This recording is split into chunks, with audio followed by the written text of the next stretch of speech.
I grew up on a farm in southern Iowa. We had cattle and hogs, did some row crop farming. It wasn't a big operation. We didn't get rich at it, but we sure had a good time and we learned a lot. I would not be in the same place that I am today or working in the same space without growing up on a farm.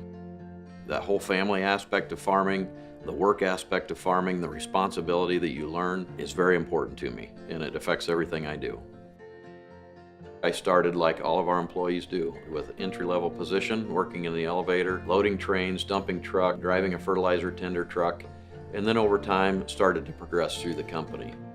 Every day there's decisions that are only made the way they are because I know what happens from the entry level of our company all the way to the corporate level of our company, and I think that's really important to me, and I hope that means something to our employees as well. So one of the other things that's really shaped the way my career has gone and my thought process around cooperatives and business have been the two mentors I've had in my career. Roger Copen was a great teacher of co-op philosophy. He was an operations guy, he was a cost guy. And more recently, Dale Locken has been very instrumental as well. And Dale is very top-line driven, very marketing driven.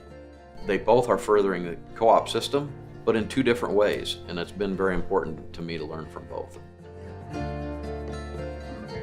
My view of co-ops is very simple. I think we occupy a very important space in the agriculture market today. Corporations act exactly the way we would expect them to given their ownership structure. Their owners' expectations are all about profitability. Our owners' expectations are about service and long-term growth and furtherance of the company. Co-ops were formed to give farmers a voice in the market. So cooperative employment to me isn't just another job. Just any other job revolves around growing a company and creating earnings for the owners. That's not what we do at cooperatives. We have more of a mission as we stand in that space that we talked about before between corporate America and those profit-driven interests and the interest of our farmers on their farms.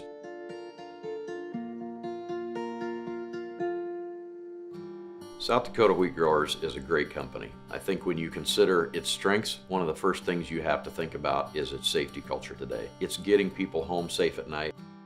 Secondly, you look at our employee base and they're extremely committed to serving the farmer and committed to our company. And third, I think you look at our balance sheet and our strength in that area. We've given ourselves tremendous opportunity to grow and to change and to do what we need to do to continue to serve farmers. What can we expect to change and what can we expect to stay the same? Our commitment to safety is going to stay the same. Our commitment to our employees and their development is going to stay the same. So what's going to change? We're going to probably engage employees and farmers a little differently when it comes to technology and social media. There's definitely room for improvement in wheat growers. In fact, there's absolutely a need for change and improvement in wheat growers.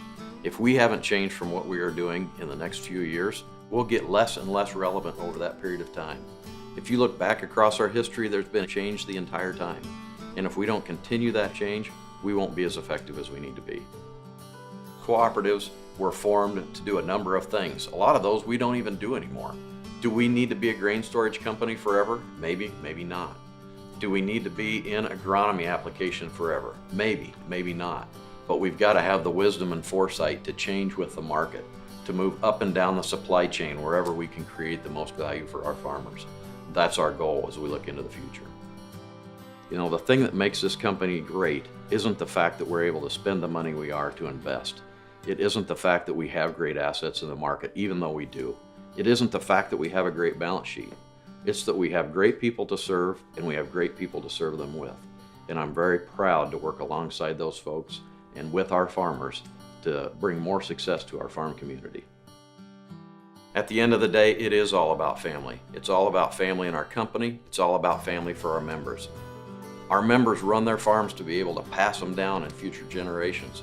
Our members have multiple generations living in close proximity, managing the farm together and creating a bond that will never be broken. At the end of the day, this is really about our commitment to farm families and to our rural communities.